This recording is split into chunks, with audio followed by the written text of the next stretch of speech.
Her name was Luna, and for 12 years, she was the sun my world orbited around. A sleek black cat with eyes like emeralds. She'd been my shadow, my confidant, my quiet comfort through every storm. But lately, the sun was setting. It started subtly.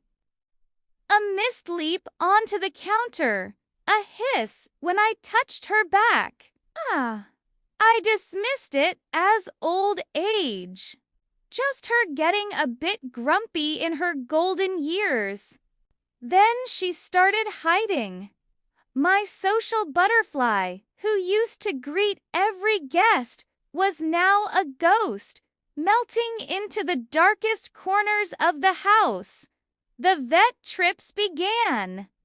Blood tests, x-rays, everything came back normal. She's just a senior cat, they'd say, handing me a bill and a pat on the back. But I knew this wasn't just age. Something was stealing my cat from me, piece by piece, and no one could see it but me. The frustration was a physical weight. I spent nights scrolling through forums, my screen a desperate glow in the dark. Changed her food, bought orthopedic beds, installed nightlights. Nothing worked. Luna's world kept shrinking, and so did mine. One evening, I found her crouched behind the washing machine, her body rigid. As I reached for her, a low guttural growl I'd never heard before echoed in the small space. It wasn't a warning. It was a plea, a sound of pure agony. In that moment, the vet's reassuring words felt like a betrayal. I was her advocate, her only voice, and I was failing her. I felt a surge of anger, not at Luna, but at myself, at the world that couldn't see her suffering.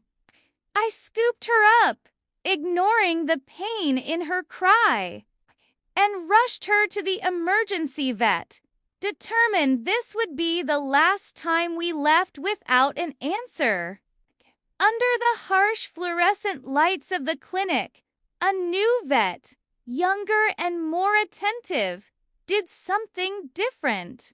She didn't just look at the charts. She watched Luna. She watched how she held her head, how she shifted her weight, how her whiskers trembled. "It's her teeth," she said softly, pointing to a tiny, almost invisible inflammation along the gum line. "It's a condition called stomatitis. It's incredibly painful. Every bite, every groom is torture." The diagnosis hit me like a physical blow. All this time, the hidden enemy was right there, in her mouth. The solution was drastic. Remove most of her teeth. Oh, but the relief on Luna's face after the surgery was immediate. Oh, weeks later, she was a different cat. Gummy, but happy. She was back on my lap, purring like a motor, chasing sunbeams. I learned the hardest lesson that night. Pain isn't always a shout. Sometimes it's a whisper. It's our job to lean in and listen, no matter how faint the sound. Don't forget to subscribe for more stories that matter.